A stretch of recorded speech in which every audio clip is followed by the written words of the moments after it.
সময়ের সাথে ক্রমেই বাড়ছে কৃত্রিম বুদ্ধিমত্তায় বিনিয়োগ, যার ফলে অবধারিতভাবে কর্মী ছাঁটাইয়ের পথে হাঁটছে বহু প্রতিষ্ঠান। তথ্য বলছে চলতি বছর এখন পর্যন্ত বিশ্বের প্রায় ১০০টি প্রতিষ্ঠান ছাঁটাই করে ৯২,০০০-এর বেশি কর্মী। গেল বছর যা ছিল ১,২০,০০০। সম্প্রতি আরও ৮,০০০ কর্মীকে ছাঁটাইয়ের ঘোষণা দিয়েছে প্রযুক্তি প্রতিষ্ঠান মেটা।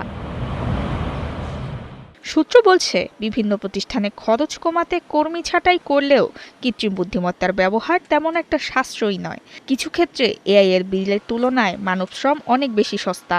সম্প্রতি এক হিসাবে দেখা যায় এনভিডিআর কর্মীদের বেতনের তুলনায় কৃত্রিম বুদ্ধিমত্তার খরচ কয়েক গুণ বেশি। এছাড়া চলতি বছরের ৪ মাসের মধ্যে রাইড শেয়ারিং প্রতিষ্ঠান উবারের কৃত্রিম বুদ্ধিমত্তার খরচ বাজেট ছাড়িয়ে গেছে।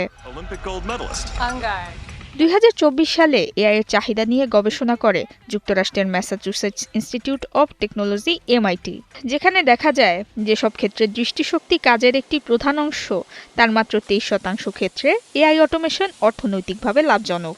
বাকি ৭৭% ক্ষেত্রে কর্মী নিয়োগই বেশি সাশ্রয়ী। ইয়েল বাজেট ল্যাবের তথ্য বলছে কৃত্রিম বুদ্ধিমত্তার ব্যবহার উৎপাদনশীলতা বাড়ায়, এই তথ্যের প্রমাণ নেই। তবুও বড় প্রযুক্তি প্রতিষ্ঠানগুলো এই খাতে বিনিয়োগ অব্যাহত রেখেছে।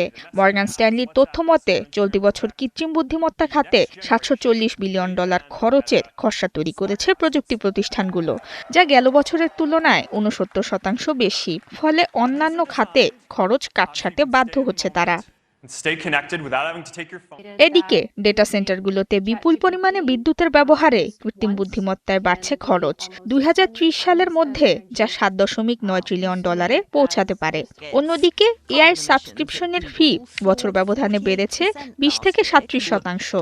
ফেডারেল রিজার্ভের তথ্য অনুযায়ী ২০২৫ সালের শেষ নাগাদ যুক্তরাষ্ট্রে ১৮% প্রতিষ্ঠান কৃত্রিম বুদ্ধিমত্তা ব্যবহার শুরু করেছে, যা আগের বছরের তুলনায় ৬৮% বেশি। নুসরাত মুমি, ৭১।